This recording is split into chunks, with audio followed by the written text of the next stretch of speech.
নমস্কার, সাত কথাতে আপনাদের সবাইকে স্বাগত।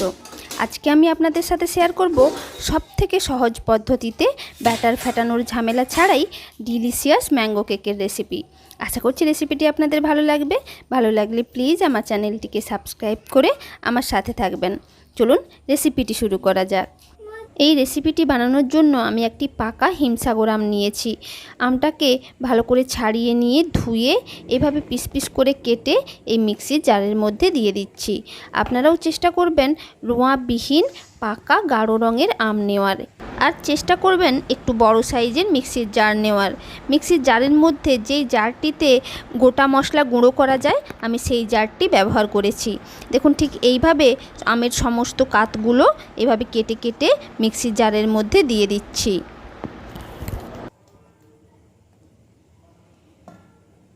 আটি ছাড়া বাকি সমস্ত আমের পাল্পগুলো নিয়ে নিয়েছি। এবার 1 কাপ সুজি, এখানে দেখুন আমি কিন্তু একটাই কাপ ব্যবহার করছি এবং এই কাপের মাপেই আমি সব কিছু দেবো।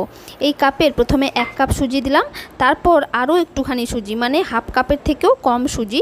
টোটাল আমি এখানে 200 গ্রাম সুজি ব্যবহার করেছি। আর সেই কাপেরই হাফ কাপের একটু বেশি কিন্তু ফুল কাপের একটু কম চিনি ব্যবহার করছি। আপনারা চাইলে আর একটু পরিমাণ চিনিও দিতে পারেন। আর ওই কাপেরই হাফ কাপ সাদা তেল দিচ্ছি। আপনারা চাইলে সাদা তেলের পরিবর্তে ঘি বা বাটারও ব্যবহার করতে পারেন, তবে সেক্ষেত্রে ঘি বা বাটারটাকে আগে মেল্ট করে নেবেন, তারপর হাফ কাপ দেবেন। আর এখানে হাফ কাপের একটু বেশি আর ফুল কাপের একটু কম দুধ দিয়ে দিলাম। দুধটা আগে গরম করে নিয়েছিলাম, তারপর ঠান্ডা করে ব্যবহার করছি। এবার সমস্ত উপকরণ একদম মসৃণ করে পেস্ট করে নিচ্ছি। চলুন, আমি এটা পেস্ট করে নিয়ে চলে এসেছি, আর আশা করি আপনারা বুঝতেই পাচ্ছেন কতটা মসৃণ হয়েছে পেস্টটা। এবার এটাকে একটা পাত্রের মধ্যে ঢেলে নিচ্ছি।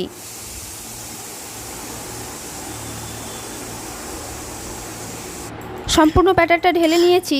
এবার এটা ঢাকা দিয়ে আধ ঘন্টা রেস্টে রেখে দিচ্ছি, যাতে সুজিটা ভালোভাবে ফুলে যায়। আধ ঘন্টা হয়ে গেছে, সুজিটা সম্পূর্ণভাবে ফুলে গেছে। ব্যাটারটাকে এখন সাইডে সরিয়ে রাখছি। এবার গ্যাস চালিয়ে একটা বেশ বড় সাইজের কড়াই বসিয়ে দিচ্ছি। কড়াইটার মধ্যে একটা স্ট্যান্ড দিয়ে দিলাম, আর ঢাকা দিয়ে গ্যাসের ফ্লেমটা লো টু মিডিয়াম রেখে 5 থেকে 10 মিনিট এটা প্রিহিট করে নিচ্ছি। যতক্ষণ কড়াইটা প্রিহিট হচ্ছে ততক্ষণে কেক টিনটা রেডি করে নিই। চলুন, তার জন্য কেক টিনের উপর সামান্য কিছুটা সাদা তেল ছড়িয়ে দিচ্ছি। আপনারা চাইলে ঘি বা বাটার দিয়েও গ্রিজ করতে পারেন।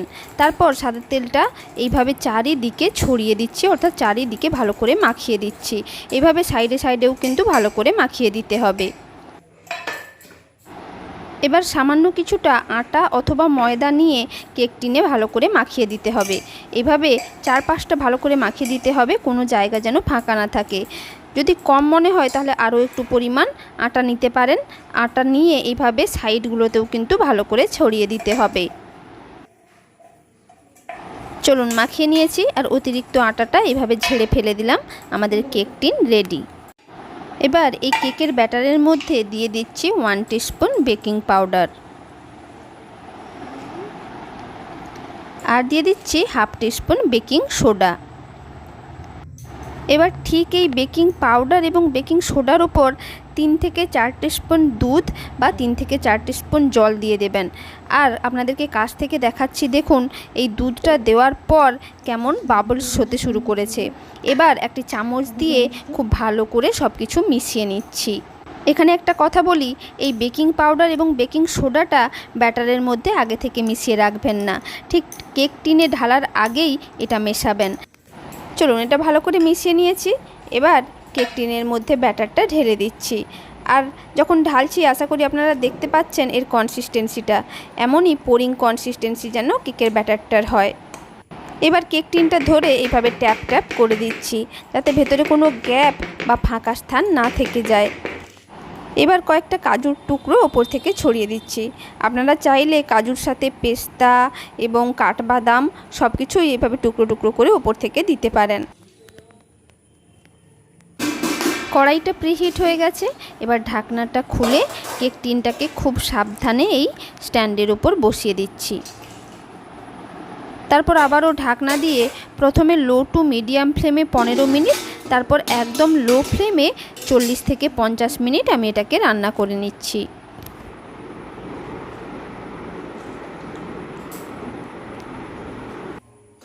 টোটাল প্রায় 1 ঘন্টা হয়ে গেছে রান্না করছি। এবার ঢাকনাটা খুলে আপনাদেরকে দেখাই, দেখুন কেকটা কত সুন্দর ফুলে গেছে। এবার একটা টুথপিক বা একটা কাঠি দিয়ে ঠিক মাঝামাঝি এইভাবে তুলে দেখবেন যেন একদম ক্লিয়ার বেরিয়ে আসে। যদি ক্লিয়ার বেরিয়ে আসে তাহলে কিন্তু কেকটা বেক হয়ে গেছে। আমি প্রায় 15 মিনিট আগে একবার দেখেছিলাম, তখনও কিন্তু ক্লিয়ার বেরিয়ে এসেছিল না।